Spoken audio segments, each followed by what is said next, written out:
Assalamualaikum warahmatullahi wabarakatuh.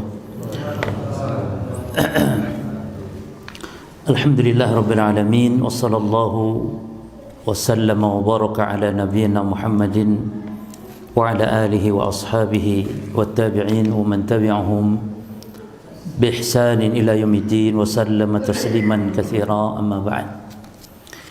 Para jamaah kaum muslimin wal muslimat jamaah salat maghrib rahimani wa rahimakumullah. Kita akan mengkaji kitab Bidayatul Mutafaqih karya Syekh Wahid bin Abdul Salam Bali hafizahullah ta'ala. Kitab yang menjelaskan tentang dasar-dasar fikih, dasar-dasar ibadah seorang muslim kesehariannya. Namun sebelumnya beliau memberikan beberapa muqaddimah atau pendahuluan terkait pentingnya kita mengkaji, mempelajari ilmu, dan bagaimana seorang muslim seharusnya niat di dalam menuntut ilmu. Ya.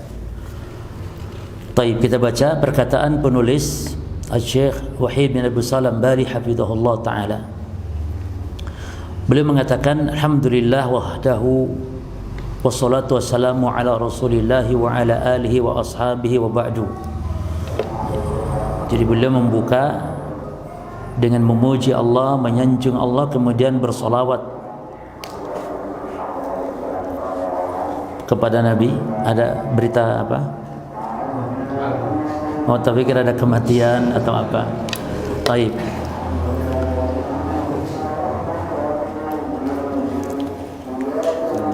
Ya, ditutup ya. Jadwalnya rutin. Apa? Yang sebelah ya? Oh, malam minggu. Mungkin minggu keberapa, Pak?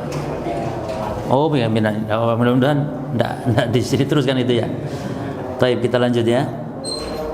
Jadi beliau membuka kitabnya dengan memuji Allah, kemudian bersalawat kepada Nabi, ya.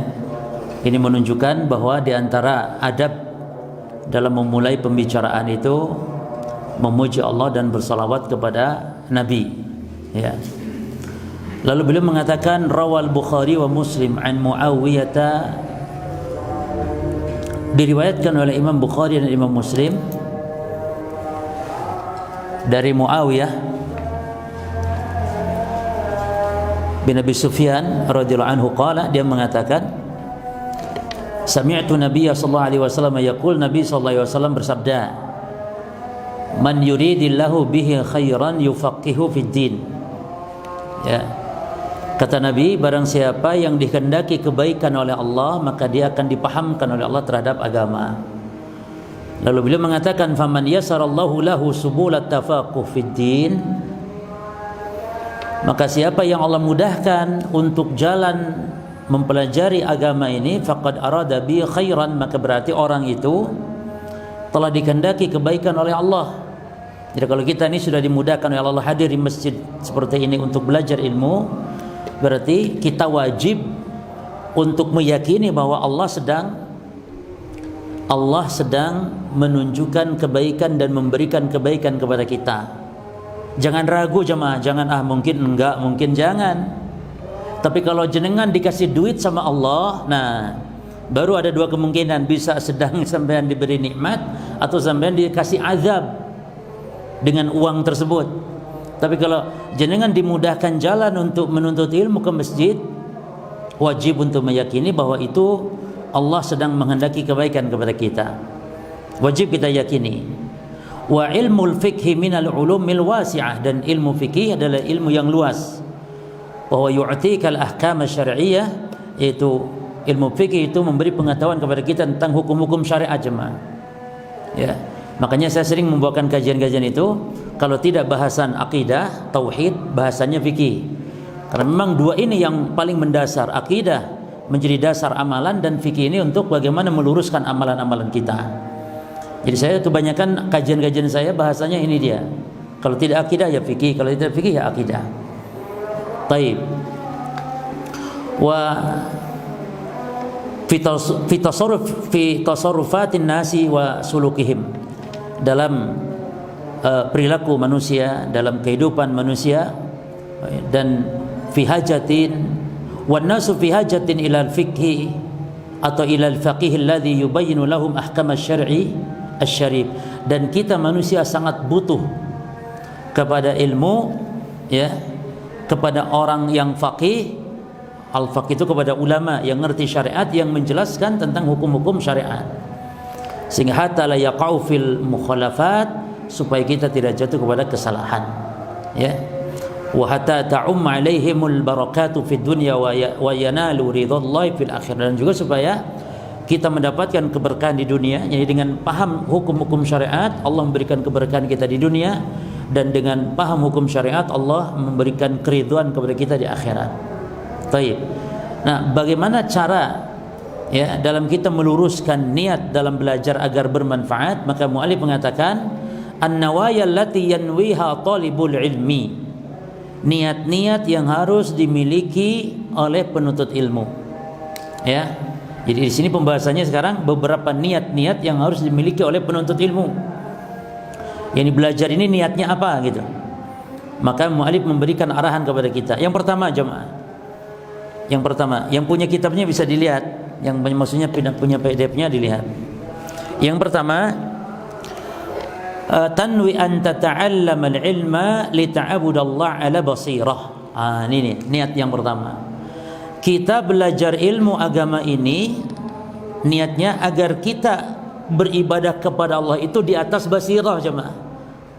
Ibadah kepada Allah itu supaya di atas basirah, di atas dalil gitu. Sehingga kita itu kokoh kuat, jemaah.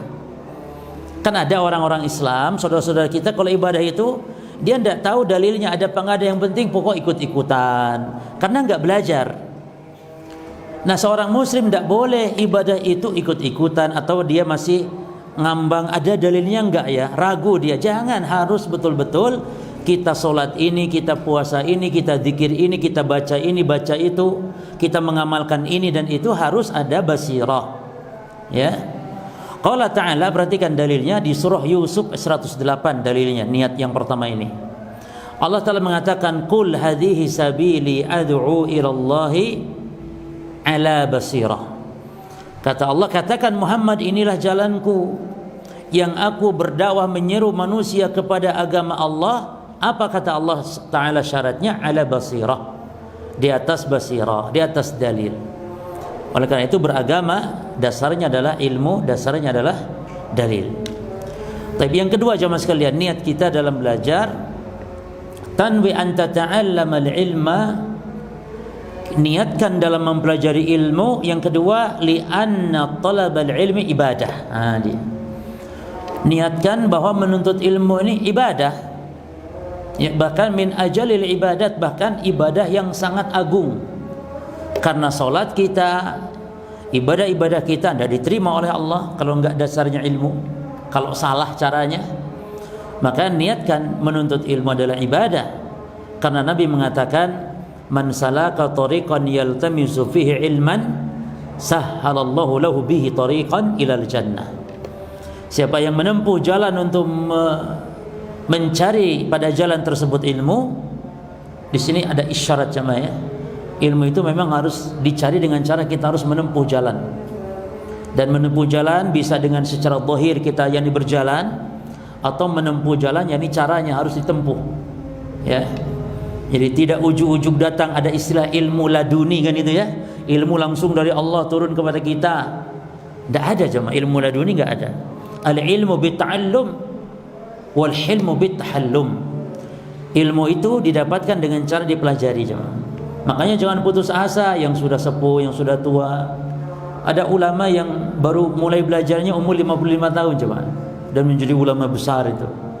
Jadi jangan putus asa, karena ilmu itu dengan cara dipelajari. Kalau cara dipelajari siapapun bisa. Karena dia makan nasi, yang belajar ilmu sampai bisa, kita pun makan nasi sama-sama. Jadi ilmu didapatkan bukan dengan cara tapa berata atau dengan cara bagaimana bersemedi dan semisalnya, tapi dengan dipelajari. Yang ngaji ya duduk bersimpuh di hadapan guru, ya. Taib. Kemudian apa janji Allah? Sahalallahu lahu bihi tariqan ilal jannah. Allah akan mudahkan jalan ke surganya. Jadi tidak ada jalan yang paling mudah menuju surga kecuali dengan belajar, menuntut ilmu. Kalau ditanya apa jalan termudah masuk surga, ya ini dalilnya. Allah mudahkan dia jalan ke surga. Karena memang jemaah, orang yang belajar ilmu dengan yang tidak belajar, kalaupun harus masuk surga, itu yang tidak belajar itu akan berat, sulit masuk surganya. Imma harus masuk neraka dulu walaupun nanti ujung-ujungnya masuk surga. Ya, karena jatuh dulu kepada kesesatan, kesalahan, penyimpangan. Tapi yang benar, contoh lagi jemaah ya, orang yang belajar ilmu dan paham ilmu agama dalam ibadah itu, dia akan melakukan ibadah mesti tahu mana yang paling afdol, mana yang paling banyak ganjarannya, mana yang pahalanya 1000, yang mana pahalanya 2 juta. Dia lebih tahu dari yang tidak berilmu.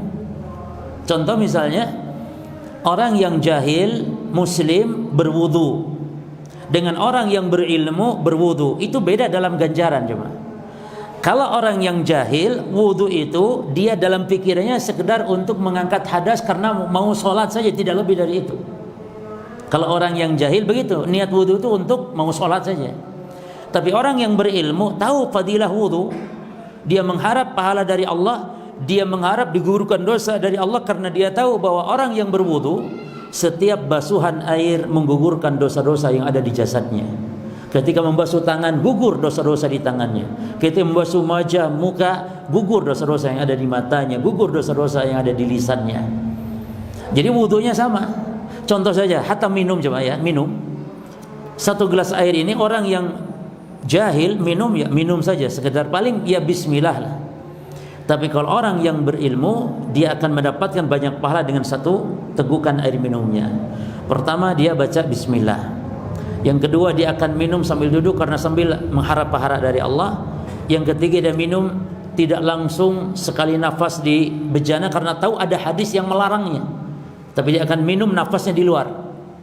Nafas dulu, minum lagi, nafas lagi. Jadi tidak glek glek glek glek glek glek glek glek. Nah, yang dari minum saja sudah beda pahala. Inilah ya barokahnya orang yang berilmu. Minum saja, jima sama istrinya, masya Allah. Mau tidur saja orang yang berilmu, bagaimana mau tidur, bagaimana adabnya. Oleh karena itu berjemaah, paling mudah jalan ke surga dengan cara mempelajari ilmu. Warawa Ibnu Abdul Bar, dan Imam Ibnu Abdul Bar telah meriwayatkan bisanadin sahih, dengan sanad yang sahih, an Abdullah ibni Asy-Syikhir, dari Abdullah bin Asy-Syikhir, ya, seorang sahabat.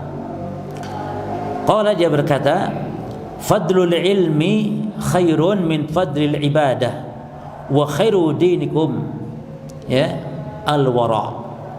Ini perkataan seorang sahabat namanya Abdullah bin Syikhir, maka ini dinamakan asar ya, karena ini ucapan sahabat, bukan sabda Rasul. Disebutnya itu bukan hadis tapi asar. Jadi asar itu segala ucapan, perbuatan yang disandarkan kepada sahabat atau kepada tabi'in, itu asar namanya. Kalau hadis, ma udhifa ila Nabi SAW min qaulin aw fi'lin aw taqririn aw sifatin khuluqiyatan kanat aw khalqiyah. Adapun hadis adalah apa yang disandarkan kepada Nabi, baik perkataannya, baik perbuatannya, baik persetujuan Nabi kepada perkataan perbuatan para sahabat, atau sifat-sifat Nabi, baik sifat fisik atau sifat akhlak. Nah, itu namanya hadis. Kalau ini asar. Apa perkataan Abdullah bin Asy-Syikhir? Dia mengatakan, keutamaan ilmu lebih baik dari keutamaan ibadah. Subhanallah. Padahal ilmu adalah ibadah. Tapi yang dimaksud yakni secara keumuman ibadah itu tidak lebih utama dari ilmu. Berarti ilmu ibadah khusus, jemaah. Karena salat tidak akan benar kecuali dengan ilmu. Makanya Imam Syafi'i mengatakan bahwa menuntut ilmu afdal min salati tatawwu'. Menuntut ilmu lebih utama dari salat sunnah. Padahal salat loh, jemaah.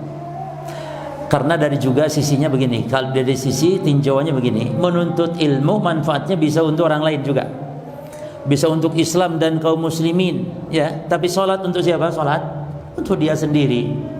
Maka ibadah yang manfaatnya itu muta'addi, ya, menyebar kepada orang lain, dia lebih utama daripada ibadah yang hanya menyebar bagi dirinya sendiri saja. Maka orang yang tiap tahun umroh, tiap bulan umroh, tiap tahun haji, barangkali nggak boleh haji tiap tahun, jemaah ya, 5 tahun sekali minimal. Peraturan pemerintah Saudi Arabia membatasi 5 tahun sekali. Itu tidak lebih utama daripada orang yang menginfakkan harta ongkos hajinya itu atau ongkos umrohnya untuk berinfak di jalan Allah, membantu orang-orang miskin, orang-orang fakir. Makanya dalam hadis kata Nabi, as-sa'i 'alal armalah wal miskin, orang yang membantu janda-janda dan orang miskin itu kata Nabi kal mujahid fi sabilillah, seperti orang yang berperang di jalan Allah, pahalanya jemaah. Masya Allah ya, membantu orang yang fakir, miskin, para janda, menafkahi janda. Jadi janda itu ditolong, tidak harus dikawin saja, dinafkahi tok itu sudah menolong janda. Ini alasannya nolong janda dikawini, apalagi kalau jandanya janda kembang. Ya betul itu juga menolong, tapi janda-janda tua yang enggak ada memberi nafkahnya, maka itu yang lebih diperlukan untuk ditolong. Dan kata Nabi sallallahu alaihi wasallam, wa qasaim la yuftir, seperti orang puasa, subhanallah, yang tidak pernah berbuka, yakni puasa terus. Orang yang menolong janda, orang yang memberi fakir miskin, memberi bantuan fakir miskin. Jadi pahala-pahala seperti itu, sedekah, memberi infak, itu jangan dianggap remeh. Wa kal qaim, dan seperti orang yang sholat kata Nabi yang tidak pernah berhenti. Subhanallah ya, orang yang sholat malam terus-terusan, orang seperti tahajud terus-terusan, orang seperti puasa terus-terusan. Bagi siapa? Mereka yang menolong janda-janda dan fakir miskin. Maka ilmu jelas lebih afdal dari ibadah-ibadah apapun ya. Berjihad saja jemaah, berperang di jalan Allah harus ada ilmu. Makanya Allah memerintahkan dalam surah At-Taubah, umat ini harus dibagi dua, yang satu belajar agama, yang satu berperang berjihad melawan orang kafir. Jangan semua ikut ke medan perang, ada harus yang duduk bermajlis dengan para ulama untuk mempelajari ilmu agama.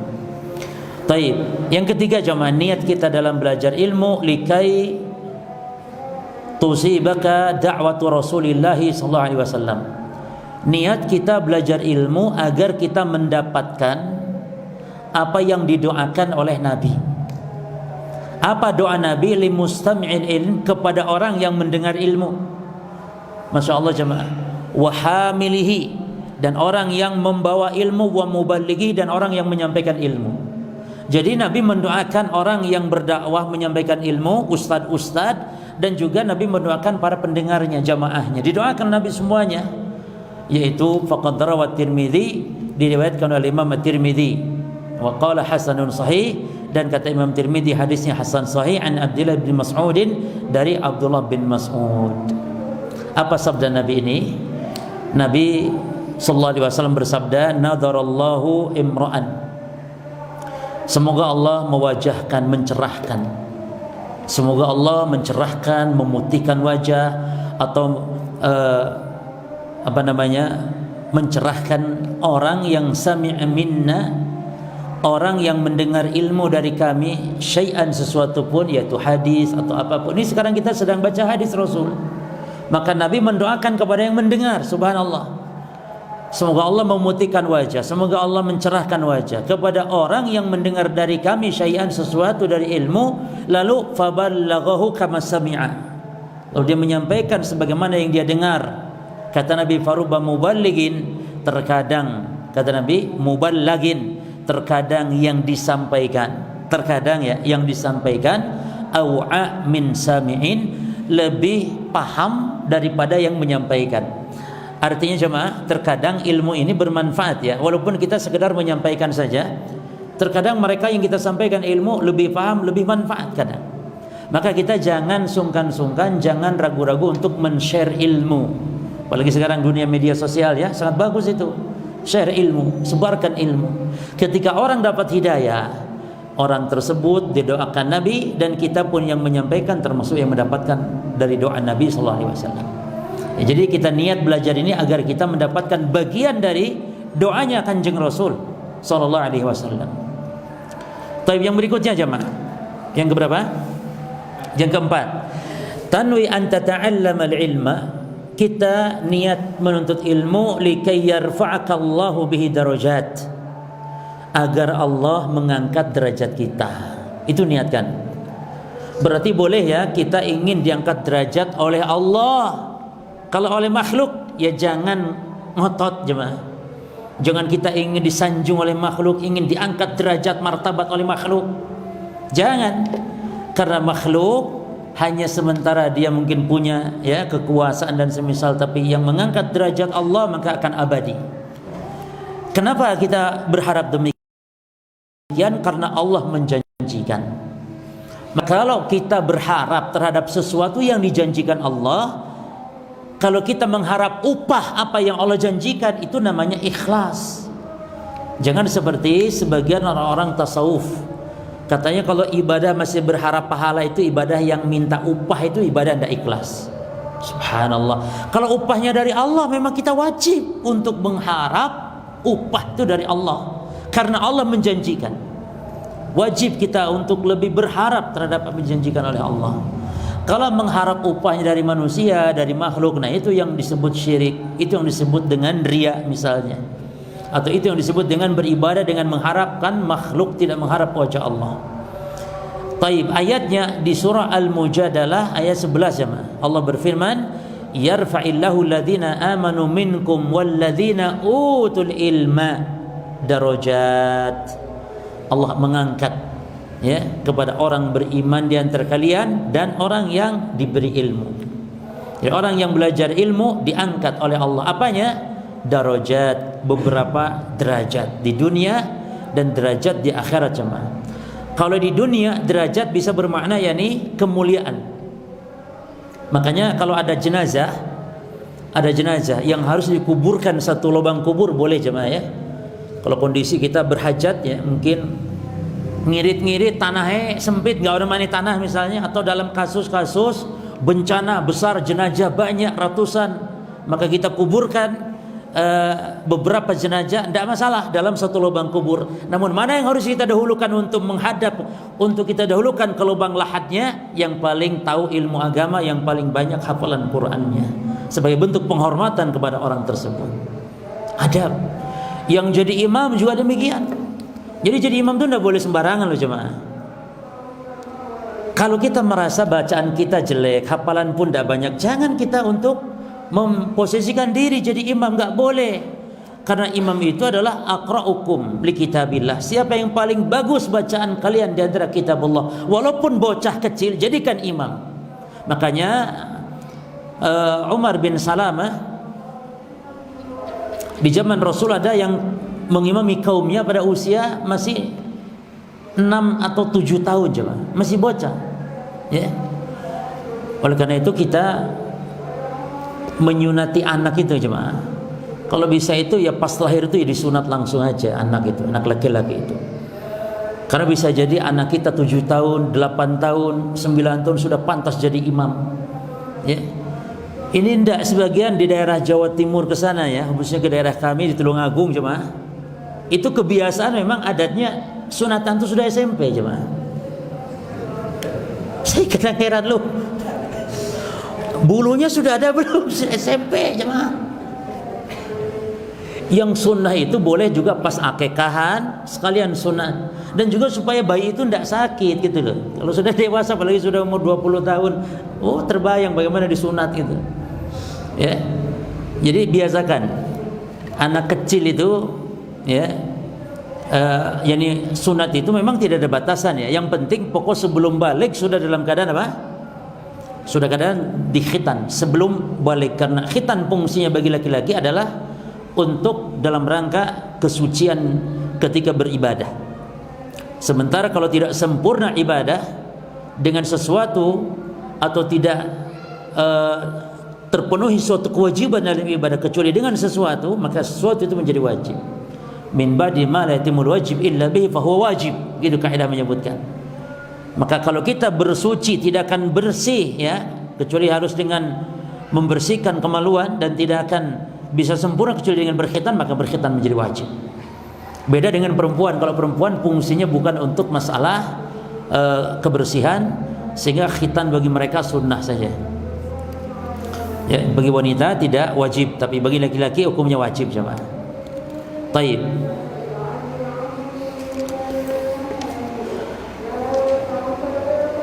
Yang kelima, tanwi an tata'allama al-ilma likay tasila ila maqamil khasyah min Allah.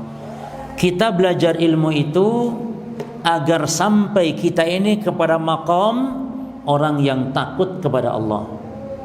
Jemaah sekalian, orang yang tidak belajar agama demi Allah, dia tidak akan merasa ada rasa takut kepada Allah, sehingga berani menerjang maksiat.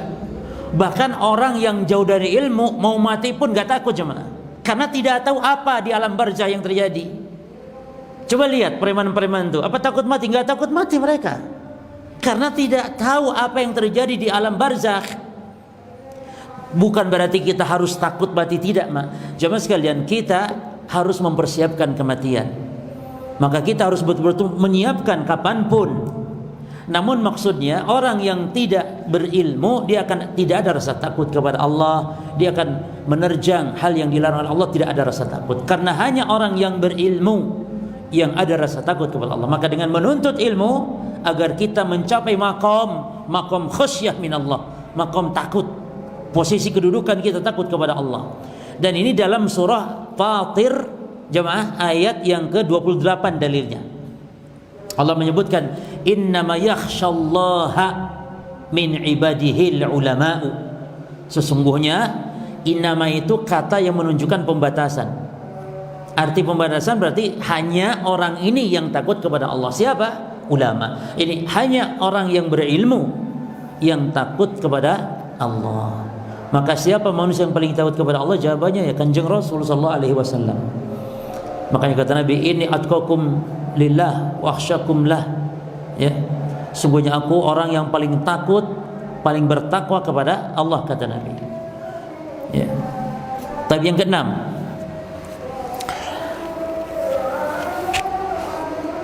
contoh gini jemaah, orang yang tahu apa yang disebut dengan harimau, ya, bagaimana keganasannya harimau misalnya, tentu dia akan menjaga diri dari harimau tersebut.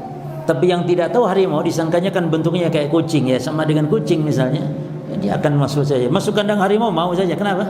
Nggak tahu apa itu harimau. Ya. Demikian.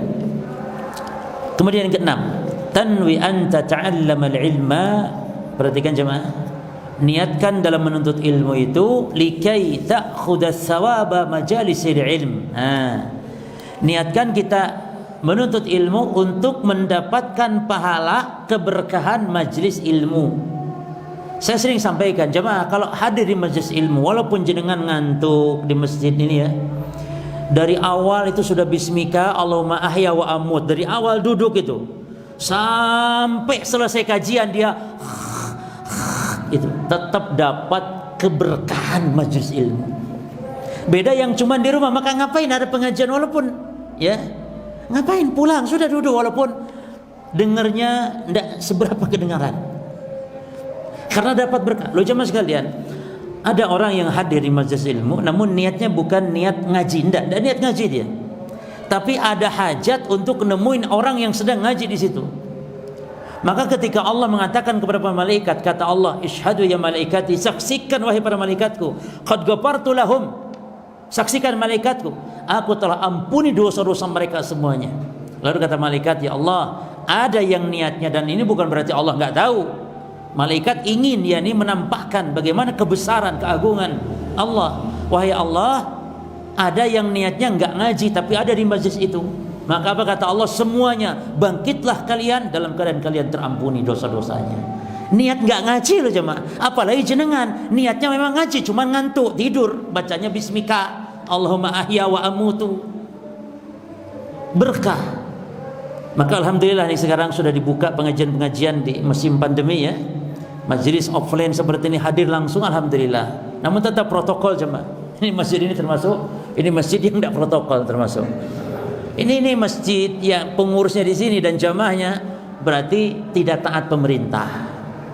Satu ya, tidak taat berarti. Karena pemerintah boleh beribadah di masjid-masjid namun protokol, pakai masker, jaga jarak, dan masjid tidak lebih dari berapa persen.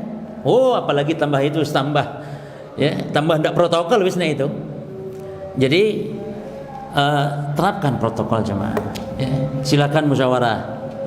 eker-ekeran gara-gara saya bertengkar dengan sesama takmir, bertengkar. Yang satu istilahnya khair, insyaallah lakukan yang terbaik. Walaupun saran saya protokol, apalagi sekarang jemaah lagi penyebaran Covid sangat masif lagi ini di beberapa daerah. Taib. Jadi niatkan apa? Mengharap pahala hadirnya di majelis ilmu. Jadi pengajian yang lewat online ya, lewat siaran-siaran internet ya, siaran-siaran langsung online seperti itu, dia tidak mendapatkan keberkahan majelis, namun mendapatkan faedah ilmu. Namun majelis hanya ada di masjid seperti ini.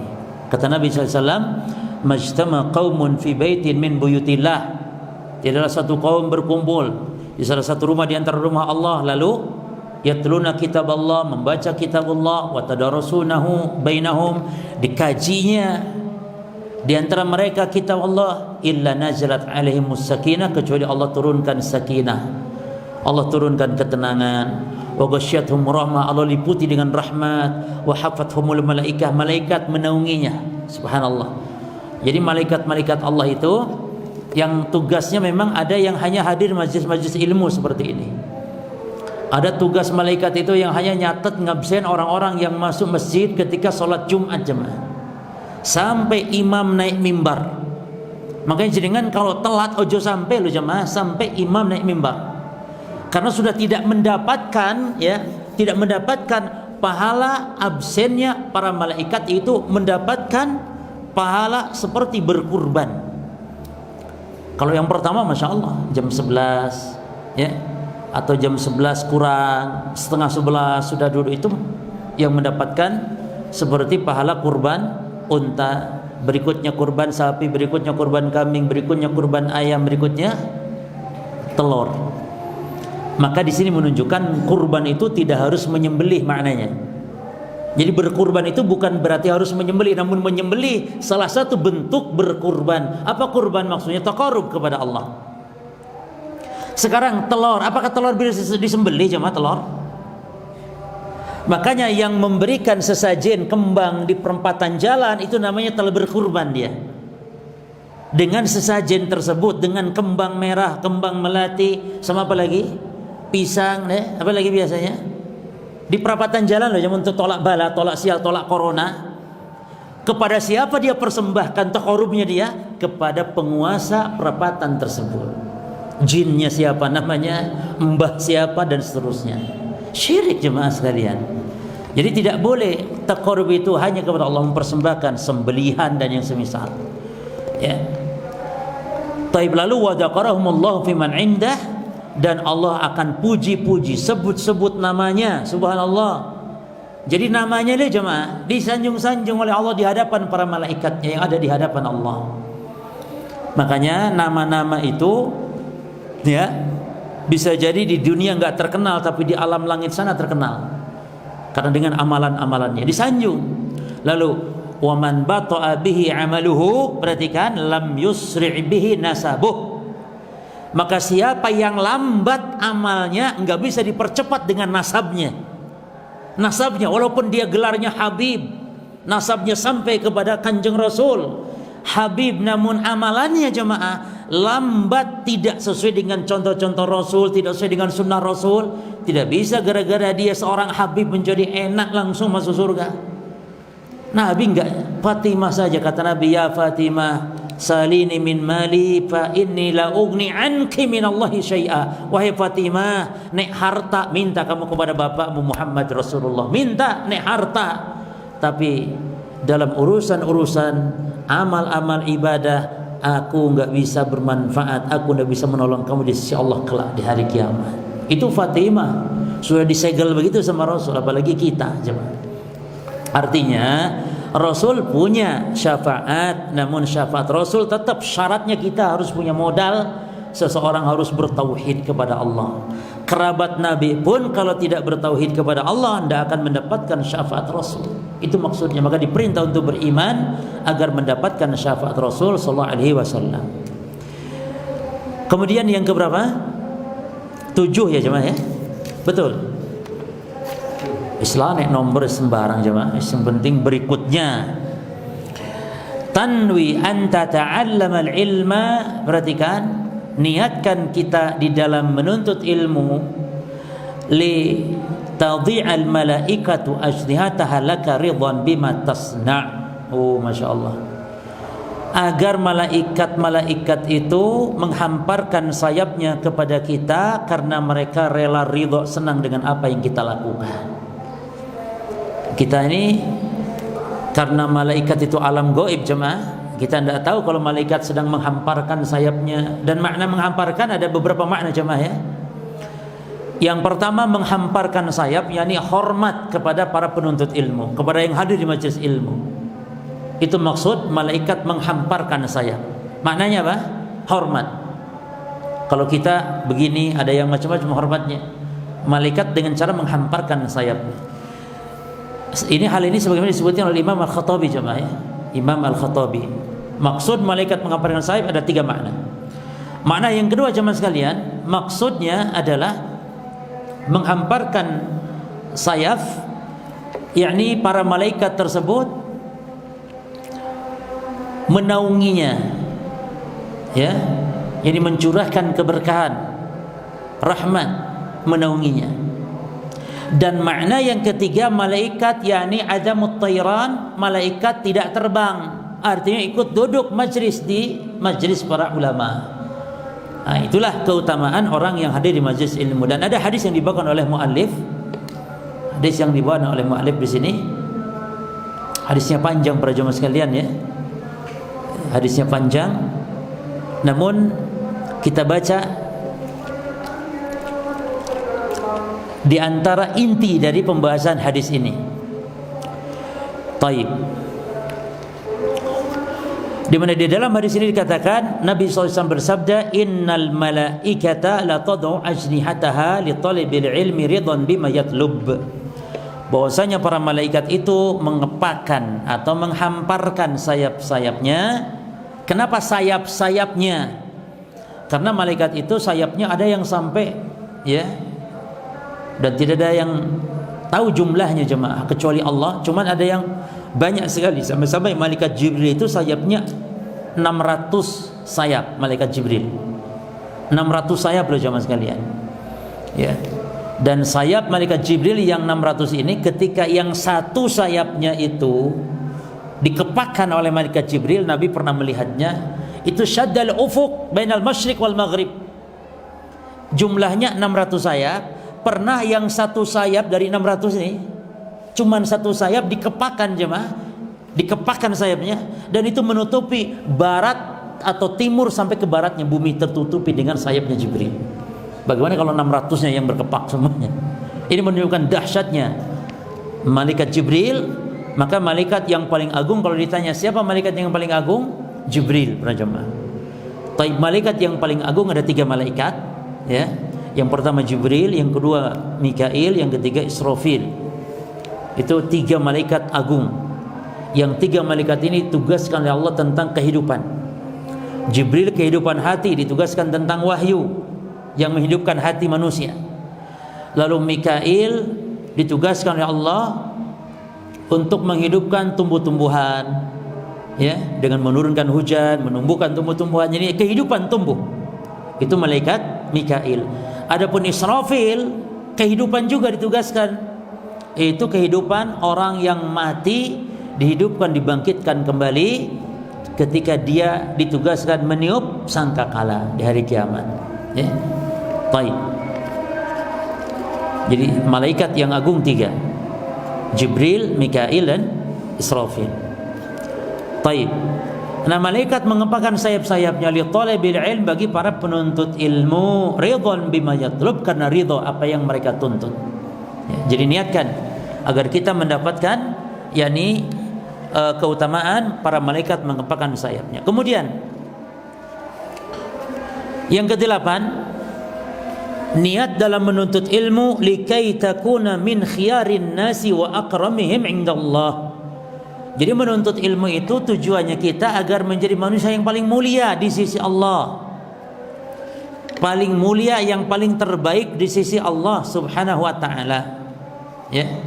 Perhatikan jemaah, di sini ada hadis yang sangat bagus, kita baca kalau ini. Ada hadis dari Abu Hurairah radhiyallahu anhu. dalam hadis Bukhari Muslim, ya. Kata Abu Hurairah, qala qila lin Nabi sallallahu alaihi wasallam. Pernah Nabi ditanya, "Man akramun nas?" Nabi ditanya oleh para sahabat, enggak jelas siapa yang bertanya, namun ada orang yang tanya kepada Nabi, "Wahai Rasulullah, siapa manusia yang paling mulia?" Qal, maka Nabi mengatakan, "Akramuhum atqahum." Yang paling mulia di antara manusia yang paling bertakwa. Lihat, bukan yang paling banyak harta, yang paling tinggi pangkatnya lah, yang paling bertakwa. Maka jemaah yang miskin di antara kita jangan putus asa. Kemuliaan bukan dengan harta jemaah, kemuliaan bukan dengan pangkat, kemuliaan dengan kita yang paling bertakwa kepada Allah Subhanahu wa taala. Qalu ya Nabi Allah. Para sahabat akhirnya jawab lagi atau bertanya lagi, ya Nabi Allah, wahai Nabi Allah, laisa an hada nas'aluk. Bukan ini maksudnya kami bertanya. Artinya kalau paling mulia yang paling bertakwa, ya kami paham. Kan ada dalam Al-Quran ayatnya. Bukan ini yang dimaksudkan oleh kami. Qal, ya. Lalu Nabi jawab lagi. Lihat kesabaran Nabi. Jadi Nabi nggak mengangkat loh. Terus apa loh? Nabi nggak gitu. Tapi Nabi jawab lagi yang lain. Oh kata Nabi, fa akramun nas, yang paling mulia. Oh berarti Yusuf Nabiullah, ibn Nabiullah, ibnu Nabiullah, ibnu Khalilillah, ibnu Khalilillah. Oh kalau gitu kata Nabi yang mulia itu ya Nabi Yusuf, karena Yusuf anaknya Nabi, kakeknya Nabi. Apa di atas kakek lagi? Di atas kakek apa coba? Uyut. Dan uyutnya pun Nabi, yaitu Nabi Ibrahim, kekasih Allah. Makanya nggak ada nasab seperti ini jemaah. Nabi-nabi yang lain nasabnya seperti ini nggak ada, tapi Nabi Yusuf subhanallah, Ibn Karim, Ibn Karim, Ibn Karim, yakni anak yang mulia, yaitu Nabi apa? Ayo, anak siapa Nabi Yusuf? Yakub. Yakub anak siapa? Ishak. Nabi juga Ishak anak siapa? Ibrahim. Jadi Yusuf anak Yakub, anaknya Ishak, dan di atas di atas kakek namanya apa? Uyutnya juga Nabi Ibrahim. Kata Nabi, yaitu dia. Qalu laisa an hadza nas'alu. Ya Rasul, bukan. Duduk iki sing kami tanya. Terus apa? Qala fa an ma'adinil Arab tas'aluni, gitu. Lalu tentang apa yang kalian tanya? Yang maksudnya yang paling mulia, apakah maksudnya dari kalangan bangsa Arab yang mulia yang kalian tanya, gitu. Qalu na'am. Iya ya Rasul, gitu. Ya itu betul, itu yang ditanyakan itu. Maka Nabi mengatakan, ya, fa khiyarukum fil jahiliyah khiyarukum fil islami. Perhatikan, idza faqihu. Maka yang paling baik di antara kalian di zaman jahiliyah, ya yang paling baik di dalam keislamannya kalau dia paham agama. Ya, kalau paham agama. Artinya gini jemaah, orang yang paling baik di zaman jahiliyah, yang paling baik ketika Islam. Namun syaratnya kalau paham agama. Berarti mantan-mantan gitu ya, para sahabat yang paling baik ya siapa yang paling baik di dalam keislamannya. Ya. Baik. Yang ke-9 jemaah,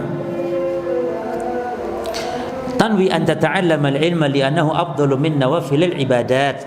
Bahwasannya menuntut ilmu, niatkan bahwasannya menuntut ilmu lebih utama dari ibadah-ibadah yang sunnah. Salat sunnah, puasa Senin Kamis, tahajud kalah jemaah dengan menuntut ilmu. Oleh karena itu pernah Imam Ahmad bin Hanbal ketika berkunjung ke padepokan gurunya, istilahnya Imam Syafi'i, ya. Kewalik ya, Imam Syafi'i yang berkunjung ke Imam Ahmad, ya, berkunjung. Maka ternyata ketika dilihat, ya, Imam Ahmad ingin mengetahui apa yang dilakukan oleh Imam Syafi'i, disuguhkannya makanan, terus dilihatnya apa yang diperhatikan oleh gurunya ini, Imam Ahmad kan gurunya siapa? Berguru kepada Imam Syafi'i. Imam Syafi'i itu gurunya Imam Ahmad. Ada 3 hal yang bikin aneh Imam Ahmad. Imam Syafi'i disuguhi oleh Imam Ahmad makanan, dihabiskan semua coba. Terus malam ditunggu-tunggu tahajudnya berapa rakaat gitu, ingin tahu berapa sholat malam. Ternyata tidak sholat malam. Loh, kok tidak sholat malam gitu. Terus sampai datang waktu subuh, mau sholat subuh nggak wudhu. Jadi mau sholat subuh Imam Syafi'i nggak wudhu. Akhirnya ditanyakanlah kenapa sebabnya. Ada 3 hal yang aneh kan. Kata Imam Syafi'i, ketika diberi makanan kenapa habis? Karena dia meyakini Syafi'i bahwa makanan yang disuguhkan Ahmad bin Hanbal makanan yang thayyib, makanan yang halal yang thayyib, sehingga lebih senang untuk menghabiskan makanan yang halal yang thayyib. Sehingga dihabiskan, jangan disisakan. Makan makanan yang thayyib, yang halal. Maka dalam Islam menyisa-nyisakan makanan itu jemaah itu mubadzir untuk syaitan. Bahkan jatuh saja itu tidak harus ngomong belum 5 menit jemaah ya. Jatuh saja diharuskan kita pungut dan buang kotorannya. Jangan dibiarkan untuk syaitan, kata Nabi. Ini kita tidak, malah dibuang-buang ya. Itu satu. Yang kedua, tidak sholat tahajud karena Syafi'i memikirkan tentang faedah-faedah ilmu. Sampai-sampai Imam Syafi'i tidak tahajud karena sedang mempelajari faedah-faedah ilmu.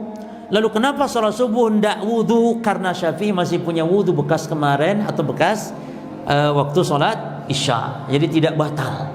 Ada keutamaan menahan wudhu. Nah, ini menunjukkan pada jemaah sekalian, sholat malam kalau ada seorang sedang belajar gitu ya, mempelajari ilmu, maka tidak lebih utama. Namun jangan ini dijadikan kesempatan bagi para pemalas. Buka chattingan, belajar ilmu katanya, padahal buka chattingan, tidak tahajud. Ditanya kenapa? Anak belajar ilmu ya. Apa? Ya pokoknya buka chattingan. Lah ya kawan. Mengkaji, mendaras ilmu seperti ini, atau mungkin membaca kitab dan semisalnya. Ya. Baik. Qala Qatadah, ada riwayat dari Qatadah, qala Ibnu Abbas, berkata Ibnu Abbas. Kata Ibnu Abbas, ini bagus ini. Perkataan Ibnu Abbas ini, tadzakurul ilmi ba'du lailatin ahabbu ilayya min ihya'iha. Menghafal ilmu pada sebagian malam lebih aku sukai daripada ibadah menghidupkan seluruh malam. Insyaallah jemaah.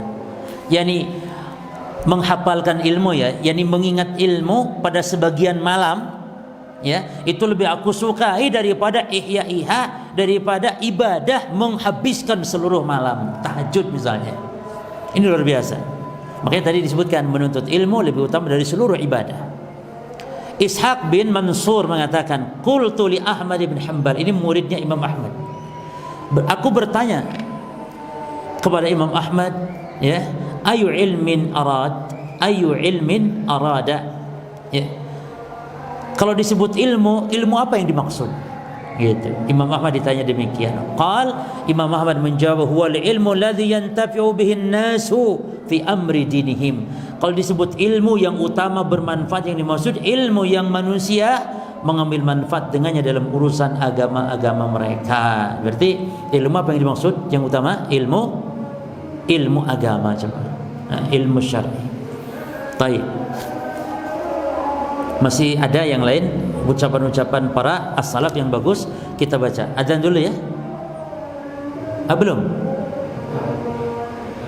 Adzan? Fadal adzan dulu. Sudah adzan itu.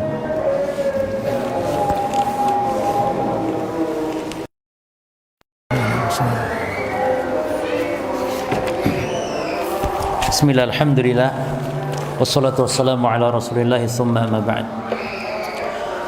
Para jamaah sekalian, kaum muslimin wal muslimat a'azzakumullah, Imam Ahmad ketika ditanya ilmu apa yang dimaksud, itu ilmu urusan agama. Lalu Ishaq bin Mansur bertanya lagi, fil wudu'i was shalah was shaum wal hajj wat talaq wa nahwi dzalik.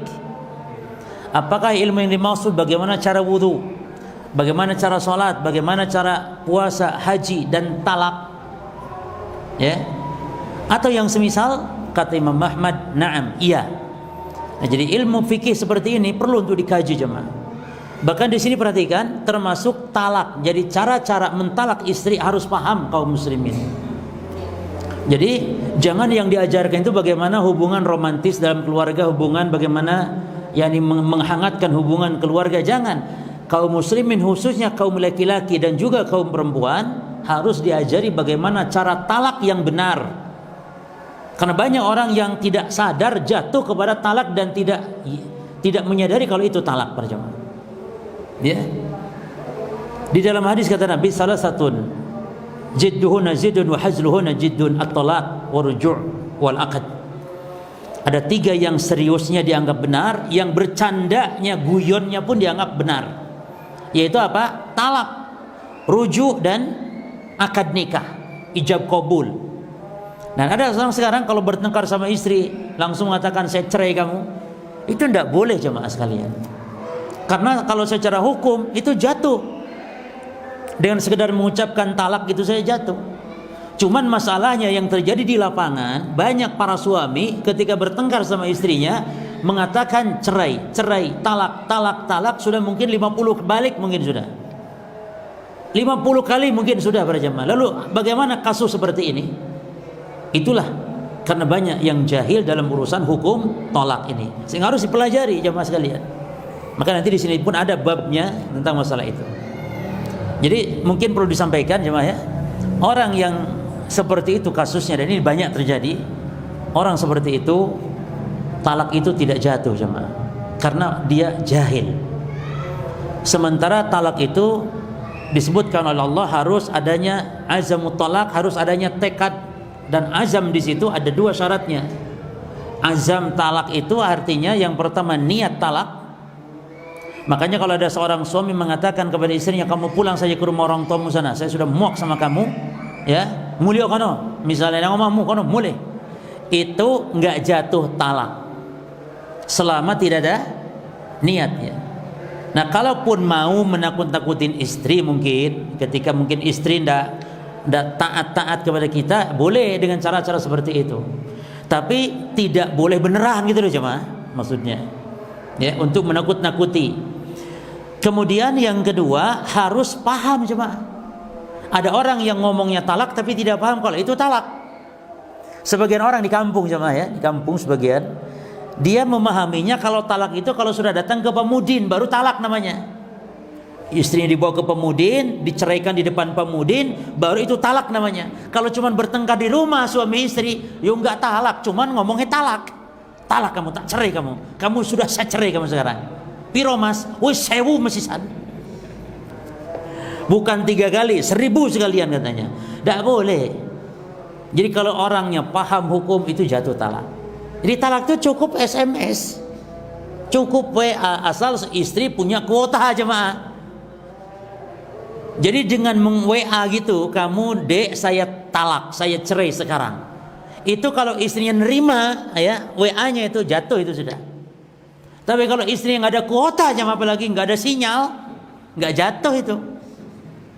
Makanya harus betul-betul ada jawaban. Istrinya tahu. Jadi gampang mentalak itu. Nah, oleh karena itu harus dikaji ini tentang bagaimana nikah, bagaimana talak dan seterusnya. Lalu di sini ada perkataan yang bagus dari Imam, atau ada sebuah riwayat dari Imam Malik jemaah. Ini juga pembelajaran bagi kita sekarang ini. Kita tadi azan. Loh nyapa mari azan kok? Harusnya kan sholat 2 rakaat. Bukankah kata Nabi, baina kulli adzanaini raka'atan? Antara adzan qomat itu ada sholat sunnah 2 rakaat. Atau bainal adzan wal iqamah da'watun la turad. Antara adzan dan qomat itu doanya mustajab. Kenapa malah hayu ceramah? Nih Imam Malik nih di sini. Taib. Rawa Ibnu Abdul Bar bi sanadin sahih an Ibnu Wahab. Ibnu Abdul Bar meriwayatkan dengan sanad yang sahih dari Ibnu Wahab. Ibnu Wahab ini muridnya Imam Malik. Kata Ibnu Wahab, kuntu inda Malik bin Anas. Saya pernah berguru kepada Imam Malik bin Anas sedang bermajlis dengan beliau. Faja'at salatud dhuhri awil asri. Lalu datang waktu salat apa? Salat duhur dan salat asar, yakni maksudnya adzan. Adzan salat duhur atau asar, mungkin lupa menyebutnya ini duhur atau asar gitu ya. Kadang-kadang ada rawi yang lupa gitu. Yang jelas salatnya sekitar salat siang begitu. wa ana aqra alaihi wa anzuru fil ilmi baina yadayhi. Kata Ibnu Wahab, saya sedang belajar hadis kepada Imam Malik. Saya sedang membaca hadis, sedang belajar dengan Imam Malik, sedang melihat kitab dengan Imam Malik, di hadapan Imam Malik. Lalu fajama'tu kutubi wa qumtu li arka'. Perhatikan jemaah. Maka ketika azan itu, selesai azan, saya langsung lipat kitab saya untuk sholat sunnah. Selesai kan azan kan, kitab dilipat, selesai sholat sunnah. Faqala li Malik, maka Imam Malik marah. Kata Imam Malik, "Ma hadza? Apa-apaan ini? Ini kenapa kitab ditutup gitu?" Qultu, aku mau sholat. Ya Imam, saya mau sholat sunnah ini. Antara adzan qomati mustajab doa. Kata Nabi, "Inna hadza la ajab." Kata Imam Malik, orang yang begitu tuh sedang ngaji antara adzan qomat malah mau sholat, ditinggalkan majelis ilmu. Kata Imam Malik, ini sangat mengherankan. Aneh ini penuntut ilmu seperti ini.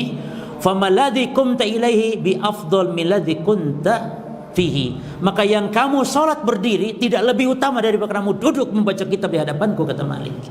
Tidak lebih utama daripada kamu duduk membaca kitab di hadapanku, kata Malik.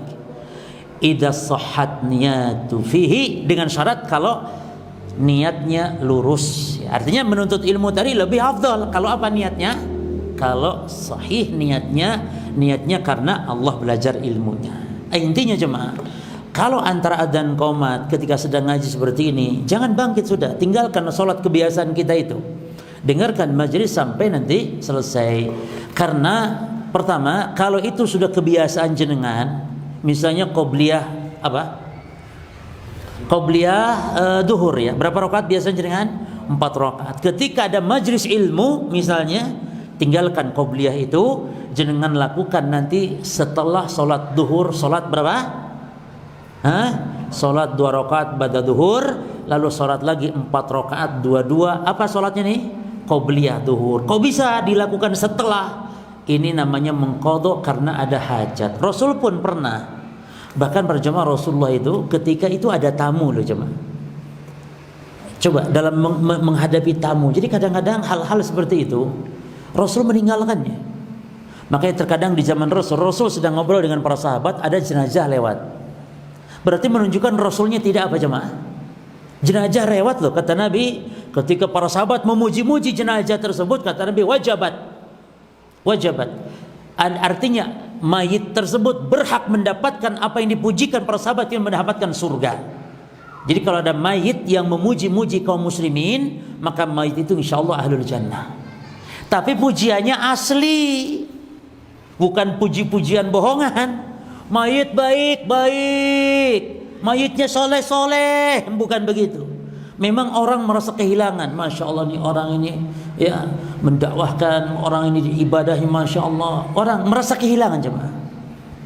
Dan yang muji juga harus orang-orang kayak sahabat, orang-orang ahli tauhid, orang-orang ahli sunnah, orang-orang saleh. Kalau artis mati, kira-kira sesama artis muji apa enggak? Muji. Bukan itu maksudnya. Bukan berarti wah ini artis nih baik. Kenapa? Itu 100 artis memuji semuanya. Apa faedahnya pujian artis? Pujian itu ulama, pujian-pujian orang-orang beriman, orang-orang ahli takwa memuji. Nah, itu tanda baik. Di sini menunjukkan berarti Rasulnya tidak apa jemaah? Rasulnya tidak ngurusin aja, dan Rasul tidak ngantar ke pemakaman. Kenapa? Karena ada hajat yang mungkin beliau lebih penting untuk melakukan. Sehingga ketika Rasul pernah tidak sholat qobliyah karena ada tamu, beliau sallallahu alaihi wasallam mengqadhanya setelah sholat tersebut. Dan ini boleh. Ya. Jadi jangan seperti muridnya Imam Malik ini, Ibnu Wahab ini ya. Ditutup kitab bangkit, Imam Malik marah. Ya, jangan, selesaikan ngajinya. Taib. Mana tadi?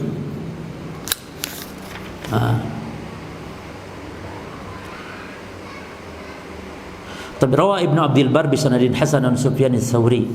Imam Ibnu Abdul Bar mengatakan atau meriwayatkan dengan sanad yang hasan dari Imam Sufyan ats-Tsauri. Qala Imam Sufyan ats-Tsauri mengatakan, ya, atau Imam Syafi'i dulu, boleh nanti aja. Ma min amalin afdalu min talabil ilmi idza sahhat fihi niyyah. Tidak ada amalan yang lebih afdal dari menuntut ilmu jika sahih niatnya. Lalu kata Imam Syafi'i di atasnya, Wa Ibn Abdul Bar bi sanadin hasan an Rabi' bin Sulaiman. Meriwayatkan Imam Abdul Bar dari Ar-Rabi' bin Sulaiman. Rabi' bin Sulaiman ini muridnya Syafi'i, murid Imam Syafi'i. Qala, dia mengatakan, sami'tu Syafi'i, Imam Syafi'i mengatakan, mengatakan talabul ilmi afdal min salatin nafilah, menuntut ilmu lebih afdal dari salat sunnah, ya, qabliyah, ba'diyah, tahajud, duha dan semisalnya. Jadi jamaah sekalian, kecuali jenengan gini, ketika jenengan masuk masjid sedang ada ta'lim ilmu seperti ini, tetap salat tahiyatul masjid lalu duduk. Karena jangankan menuntut ilmu seperti ini, hatta khutbah Jumat pun yang mendengarkan khutbah hukumnya wajib, maka jenengan tetap untuk salat tahiyatul masjid. Harus jemaah sekalian. Karena Nabi pernah menegur Sulaik Al-Ghatfani ketika Sulaik datang ke masjid, Nabi sedang khutbah. Lalu dia langsung duduk. Nah, disinilah bijaksananya Nabi. Ketika Sulaik langsung duduk, gitu, masuk masjid langsung duduk, Nabi tanya dulu, as-solait raka'ataini ya Sulaik, wahai Sulaik, kamu sudah solat belum? Yani solat tahiyatul masjid 2 rakaat? Kata Sulaik, la ya Rasulullah, belum ya Rasulullah. Nah, kenapa Nabi tanya dulu? Karena bisa jadi mungkin dia sudah solat sunnah, namun Nabi tidak lihat mungkin. Maka Nabi tanya, sudah solat belum? Ketika kata Sulaik, belum ya Rasulullah, kata Nabi, qum fasalli rak'ataini falyatajawwaz, solatlah kamu 2 rakaat dan persingkatlah solatmu. Ini menunjukkan berarti mendengar khutbah hukumnya wajib, namun ketika sedang khutbah kalau masuk belum tahiyatul masjid tetap solat tahiyatul masjid. Makanya sebagian ulama mengatakan, sebagiannya mengatakan solat tahiyatul masjid hukumnya wajib. Dari mana dalilnya? Mendengar khutbah hukumnya wajib, ini boleh meninggalkan yang wajib, berarti solat tahiyatul masjid pun wajib. Namun wallahu ta'ala alam, yang sahih solat tahiyatul masjid walaupun ada yang berpendapat wajib, yang rajih wallahu ta'ala alam hukumnya sunnah muakkadah, sunnah yang ditekankan juga. Jelas ya, yang ditekankan. Namun kalau selain itu, ketika ada pengajian duduk, jangan sholat tapi duduk dengar, karena tidak ada yang lebih afdal, sebagaimana kata Imam Malik, bangkitmu untuk sholat tidak lebih afdal daripada dudukmu tadi ketika membacakan kitab di hadapanku, kata Imam Malik. Demikian mungkin jemaah sekalian, mudah-mudahan yang dibahas bermanfaat, dan insyaallah taala kita akan melanjutkan pembahasan berikutnya dari kitab ini juga. Nanti masuk mungkin ada bahasan muqaddimah yang kedua yang perlu kita baca sedikit nanti tentang adab thalibil ilmi, adab thalibil ilmi, adab bagi para penuntut ilmu, agar kita dapat ilmunya nanti berkah. Bagaimana adabnya nanti dibaca. Ya, wallahu taala alam. Subhanakallahumma bihamdika asyhadu an la ilaha illa anta astaghfiruka wa atubu ilaik. Wassalamualaikum warahmatullahi wabarakatuh.